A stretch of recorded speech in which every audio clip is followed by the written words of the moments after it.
Murder on the Lunar Express, written by Patty Finn. Subscribe for more chapters. Chapter 10. Swallowed Whole. I lurched after Mateo, scattering liberal handfuls of apologies at the pearl clutchers caught up in his wake. "Excuse me, pardon me, ma'am, if you could just—" My sole saving grace was that his chemically altered state rendered him incapable of navigating the crowd and drawing his EDG at the same time. Not for lack of trying, though. He still had one arm tucked under his jacket, fumbling with the safety release on his concealed holster. Under happier circumstances, I would have found humor in his struggle. He looked for all the world like a soused life-of-the-party type who decided now was the perfect time to treat the captive audience to a rousing chorus of armpit farts. I worried I was the only one in the room aware of the dire situation unfolding. By all appearances, Wilder remained oblivious. He'd been corralled by an acquaintance, a stately older woman draped in unending strands of pearls. Her slender hand rested delicately on the sleeve of his bottle-green crushed velvet smoking jacket while she spoke. He nodded along impatiently, barely disguising frequent glances in my direction. Chances of me getting to him before Mateo did were getting slimmer. I doubted his new friend would be of much use to him as a human shield. I sidestepped a portly gentleman with cocktail sauce dribbling down the pleated bib of his tuxedo shirt and found Mateo stopped dead in his tracks at a wall of burgundy coats. 4 security guards stood shoulder to shoulder between him and Wilder, showing no signs of relenting to his foul-mouthed orders to get out of his way. "Don't pretend you don't know who I am. You rent-a-cop pieces of shit. Mr. Denaro put me in charge of security on this rig. If you don't let me through, I'm not gonna fire you. I'm gonna stomp you into the toilet and flush you out into space." With Mateo concentrating his ire at the bored-looking guard in the center, one on the end slowly reached for the stun baton hanging from his uniform belt. I caught his eye and waved him off, employing a string of improvised sign language that roughly translated to "Don't hurt him. Give me a second. I'll take care of it. Yes, he's an idiot. I'm so terribly sorry." The guard acknowledged my request by halting his progress, but kept his hand resting on the butt of his weapon all the same. I took hold of the arm Mateo still had chicken-winged inside his sports jacket, applying a firm grip to his triceps. I clamped my other hand down on his shoulder to keep him in place. Ignoring his attempts to shrug me off, I addressed the main target of his invective. "Gentlemen, thank you for your help. I was just about to escort Mateo here back to his room. I can take it from here." The other guards, uncertain, deferred to the one in the middle. He was a stump of a man, his rounded features suggesting stoutness rather than softness. He tilted the brim of his peaked cap up to get a better look at me. Probably so he'd know who to blame when things went south. "Good, because we ain't getting paid to deal with his shit. We're here to cut off the drunks and keep grab-ass to a minimum, not square off with one of the boss's attack dogs." Despite his aloof demeanor, there was a hint of fear in the guard's voice. What he knew about the Russos was more than enough to get him to pass the buck back to me. "All right, boys, the tea party's over." He lingered while the other guards headed back to their posts. "Make sure you keep him on a tight leash." Mateo started to respond. I cut him off by digging the fingertips of my hand on his shoulder into the sensitive nerves of the brachial plexus, located right beneath the collarbone.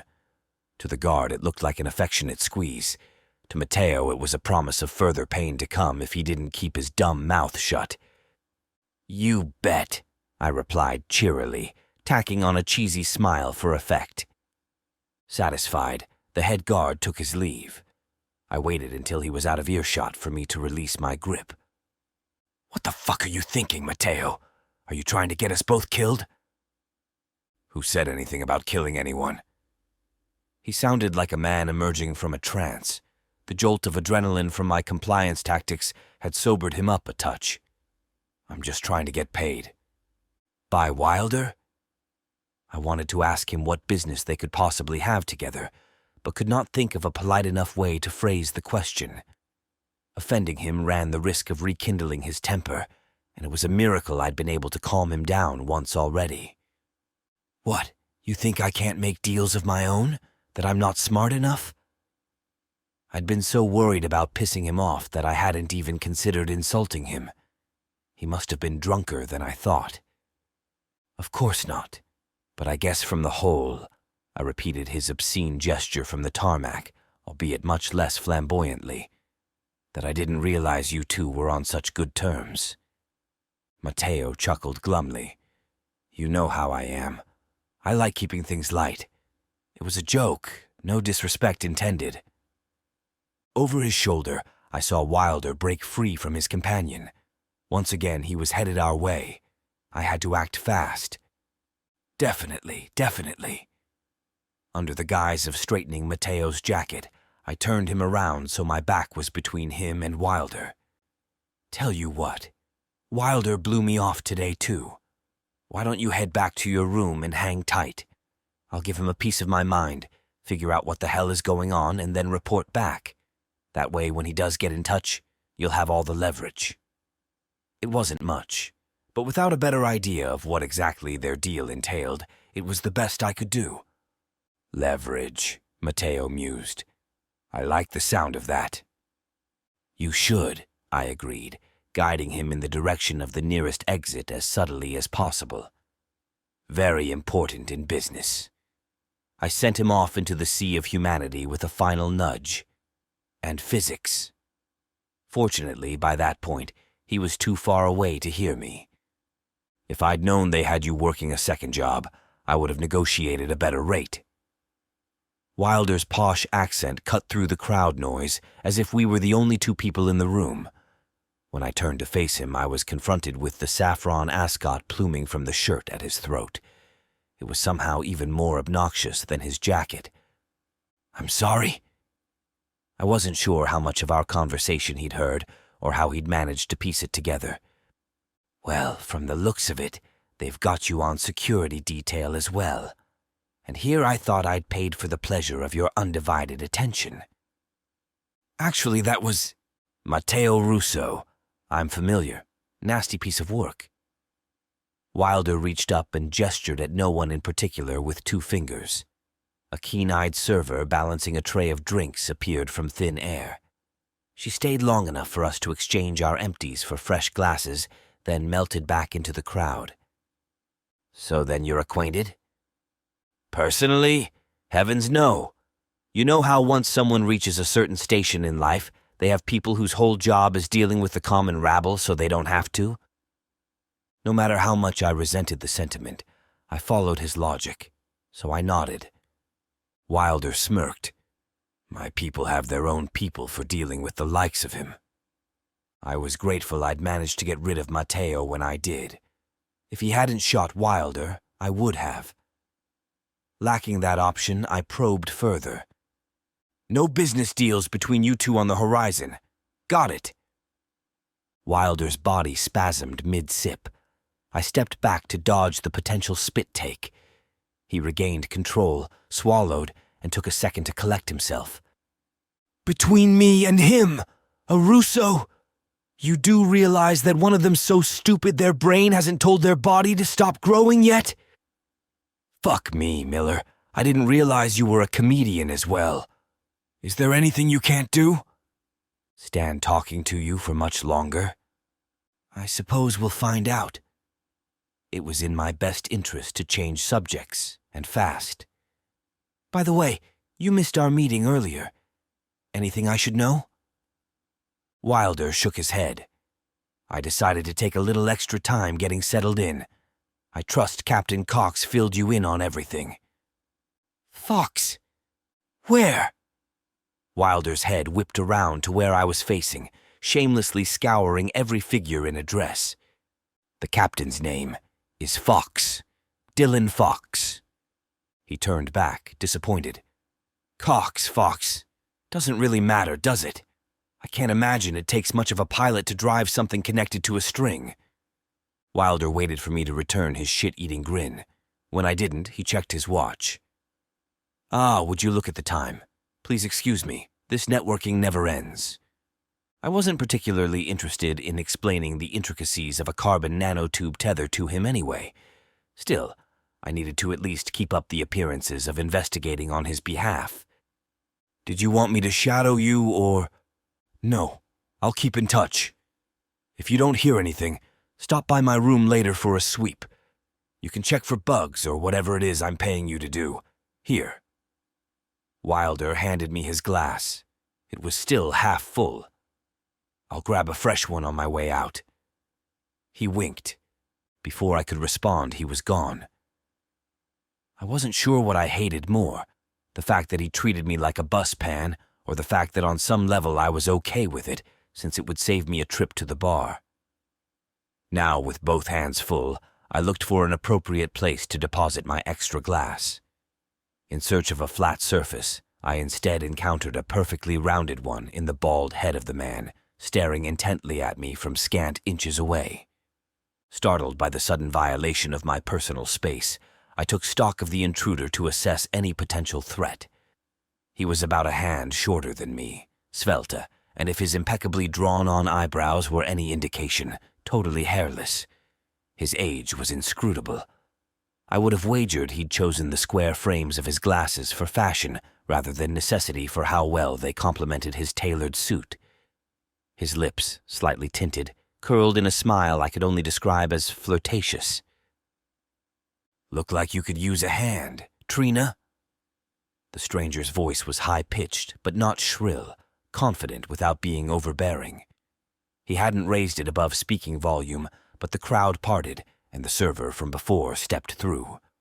I downed the remnants of Wilder's drink, set the empties on her tray, and grabbed 2 new ones to replace them, not noticing my error until she'd already left. I sheepishly attempted to offer my new companion one, but he held up his own glass in refusal. "If you plan on spending the next 3 days dealing with Matteo Russo and Vance Wilder, you're going to need both. Trust me. My only question is how you've managed to make so many powerful friends without me meeting you along the way." He tilted his champagne flute toward mine. "Archie Tamsworth, social gadfly." "Max Miller." Our glasses clinked. "As in the Max Miller, formerly of the Soul Detective Agency."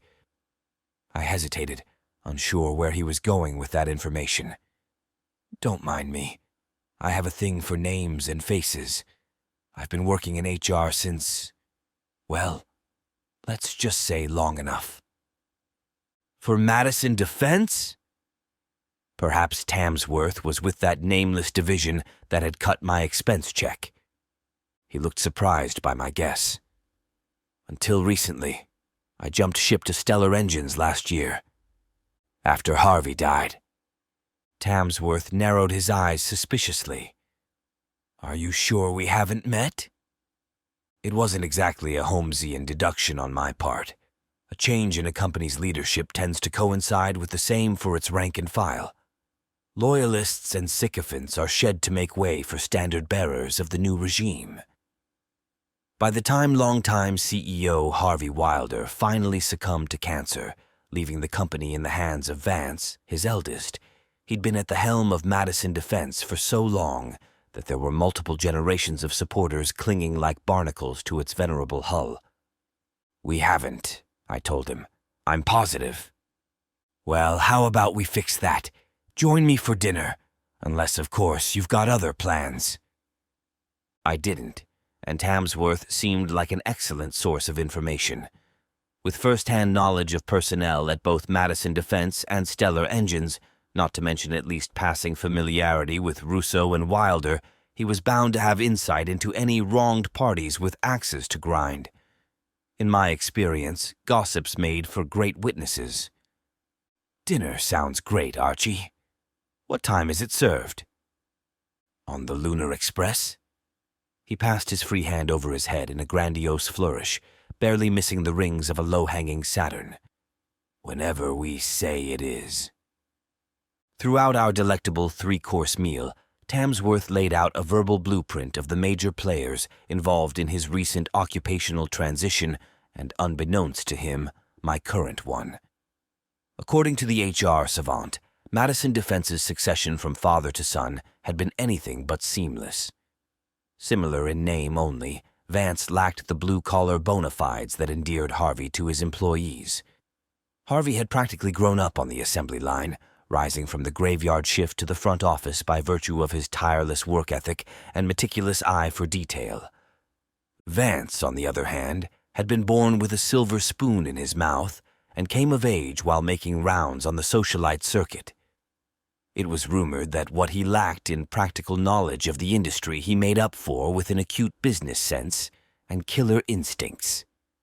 Vance knew what it took to make a company tick, and he knew what it took to bury one in the dirt.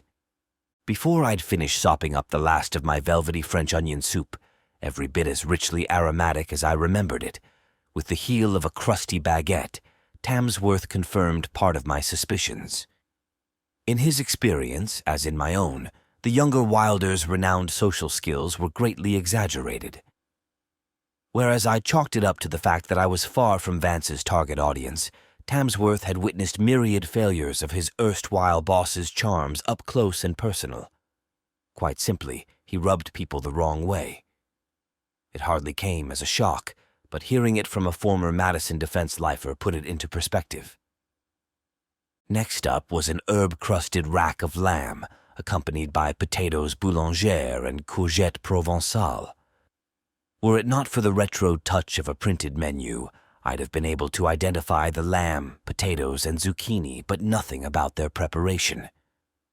As I wolfed it all down, I couldn't help but notice Tamsworth sliding his side dishes around his plate, thinning their ranks to give the illusion they had been consumed rather than simply redeployed. I recognized the tactic from Fiona's war on broccoli, a bitter feud she'd kept up until, well, she'd kept it up. I blinked it off and honed in on Tamsworth, relying on my strength of concentration to stanch the flood of unbidden memories. "It's the garlic," he grieved. "I love it, but it does not love me back. Another mouthful of this and I'll be in the room for the rest of my trip with heartburn. Chaz wants me to have a Nissen device implanted, but I can't bear the thought." He took his glasses and gaped at me wide-eyed but unseeing. "I won't even get LASIK. I'm definitely not having anything wrapped around my esophagus. I brought my pills, but I must have misplaced them in my room. I couldn't find them anywhere." "Chaz?" "My partner. They're not much for travel, so I'm meeting them at the convention. You two are going to get along famously." If Chaz disliked travel enough to decline a free trip on one of the most luxurious vehicles in human history, then we at least had that in common. Our server stopped by to collect our plates. He looked down at Tamsworth's remaining portion with dismay. "A problem with the dish, sir?" "Not at all, Garson.